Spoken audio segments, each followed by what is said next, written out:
Transmitir emoción a través de una acción que realiza un personaje no es sencillo. Debe haber una conexión emocional del jugador con los personajes y su historia, o al menos un interés bien generado por el qué pasará después. Por supuesto, todos los videojuegos o toda obra de ficción audiovisual o escrita pretende que sus personajes despierten algo en ti, bien sea empatía, cariño, complicidad con sus acciones o todo lo contrario, odio, asco, desconfianza. Que una historia esté bien narrada y sus personajes y motivaciones bien definidos es clave para que la emoción propia entre a formar parte de la ecuación. Y los videojuegos tienen una importante ventaja frente a otros medios de transmisión, y es que no es lo mismo verlo que vivirlo. Tener el control de un personaje, aunque sea en un entorno lineal controlado, genera muchas más posibilidades de que empatices con los personajes y sus objetivos, convertir sus anhelos en los tuyos, y llegar a un final con la esperanza de que sea reconfortante para ambos o resuelva los dilemas que se han planteado para llevarte a la aventura. Obviamente no siempre es así, no todas las historias ni todos los planteamientos funcionan igual con todos, y siempre hay aspectos que atraerán más a unos que a otros, y no siempre en el momento inicial de la aventura. A veces hace falta algo de tiempo para empezar a entrever las motivaciones de tu alter ego o su forma de reaccionar ante ciertos eventos y situaciones. Imaginemos que todo eso se da de una forma favorable y haces tuyo el personaje.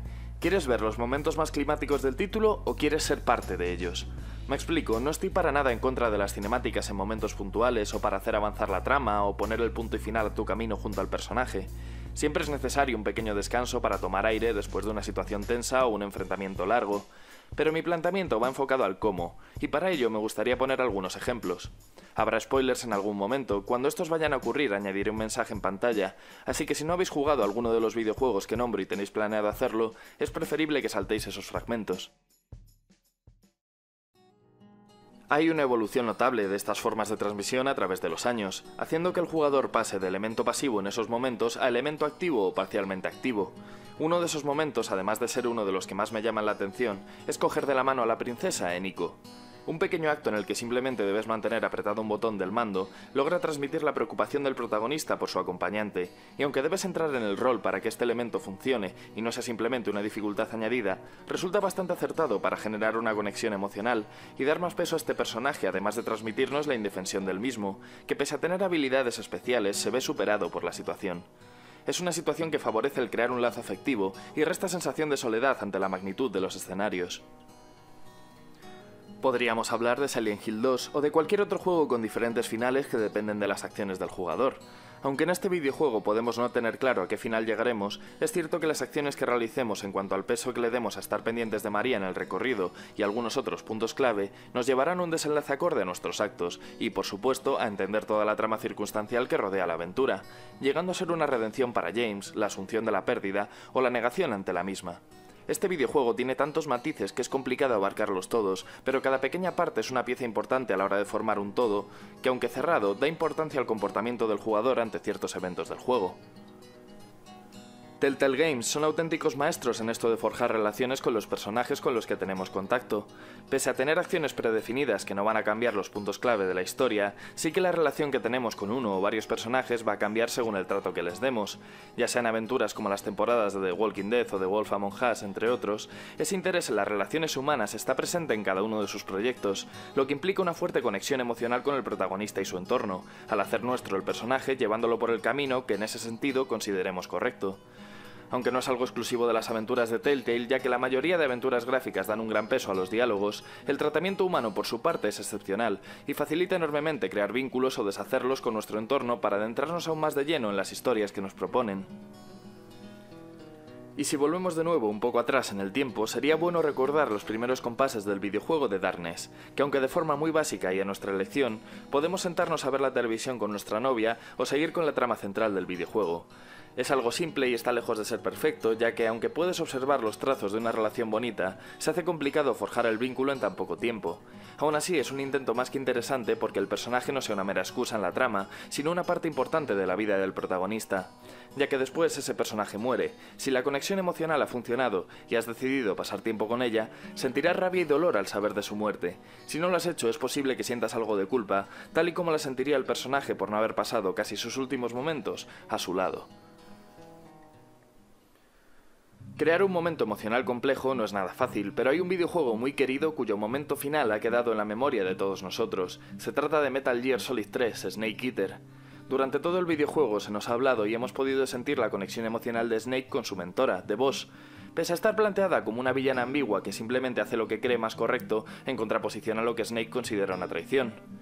Realmente en este videojuego no tenemos la libertad de reaccionar de formas diferentes ante los eventos que suceden, pero sí que nos fuerza a poner el punto y final y hacer del jugador la acción que más peso tiene en toda la aventura, acabar con The Boss de un disparo mientras está moribunda en el suelo, después de nuestro enfrentamiento con ella. Tras toda la aventura desgranando detalles sobre nuestra relación con ella, recae sobre nuestros hombros hacer lo correcto anteponiéndolo a los sentimientos y emociones del personaje. Un momento terriblemente duro y desolador, en el que apretar un botón es un trámite complejo debido a la empatía y a la moralidad.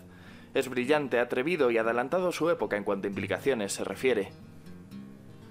Y hablando de finales, tengo la necesidad de detenerme a hablar de los compases finales de Red Dead Redemption, y la épica que nos entregan los últimos momentos que controlamos a John.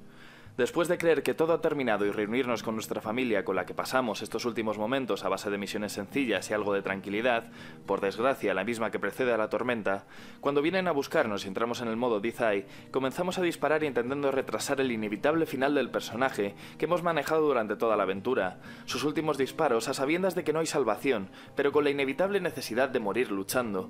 Es un desenlace triste para el personaje y el jugador desea salvarlo. Puedes no disparar, rendirte a sabiendas de que el tambor del revólver quedará vacío antes de poder acabar con todos, por mucho que tengamos una habilidad impecable con el arma. Aún así, disparamos en un último alarde de rebeldía, una última conexión con el protagonista que pone su muerte y su final en nuestras manos. No puedo dejar este vídeo sin hablar de Firewatch, su truco empático y las posibilidades a la hora de dialogar con Delilah. De nuevo, y como en las aventuras de Telltale, nos encontramos con una falsa sensación de decisión al darte a escoger pequeños detalles en la vida del personaje que favorecen la empatía y una conexión emocional antes de tomar su control, pese a que el protagonista no sea la mejor de las personas. Quizá ese es también uno de los mayores aciertos de sus desarrolladores, hacer un personaje humano huyendo de un dolor que cree incapaz de soportar. Hasta cierto punto todos podemos identificarnos con batallas con las que tenemos que lidiar y de las que nos gustaría escapar lejos. Además de todo eso, durante la aventura, Delilah sostiene una parte importante de la misma. Añade misterio, interés, conversaciones divertidas, conspiranoicas e incluso en cierta parte amorosas. Pero ¿qué ocurre si la ignoramos en la medida de lo posible? Hace un tiempo leí sobre esto y quise comprobarlo y el resultado es cuanto menos doloroso a un nivel emocional. Sobre todo si ya lo has jugado previamente y conoces la conexión emocional que se forma entre el personaje, nosotros como jugadores y ella. Es una sensación que hace que el ambiente de la aventura elimine los pasajes amables, para el desarrollo de ambos personajes, a algo que tiende a lo depresivo de una forma creciente, pese a lo colorido del paisaje que nos rodea. Es cierto que la aventura no es precisamente alegre o no de forma continua, y tiene tintes de misterio y conspiración, pero ignorando a nuestra única compañía es realmente duro, y en cierto modo descorazonador. Antes de acabar el vídeo, debo hablar también de algo como un mal ejemplo y un intento de transmisión emocional forzada que más que ayudar a la inmersión y a la empatía, resulta algo frívolo. Hablo de la escena del funeral en Call of Duty Advanced Warfare. Y el problema no es la escena en sí o que sea algo polémico para algunos, sino que la transmisión de las intenciones de la escena es forzada y una mera excusa para intentar crear de mala manera una escena con peso dramático real que se queda en nada. Pulsar un botón para presentar respetos al féretro. Un momento tan frío como vacío de emociones. Como estos hay muchos más ejemplos, pero es innegable que la transmisión emocional está mucho más presente en los últimos títulos de lanzamiento, a veces llevada con más acierto y a veces con menos, pero es innegable que hay una preocupación mayor por no quedarse en la superficie. Hasta aquí llega este vídeo. Podéis encontrar más vídeos relacionados con el cine, las series y los videojuegos si dais una vuelta por el canal. Si os gusta, suscribíos. Muchas gracias por ver este vídeo y hasta siempre.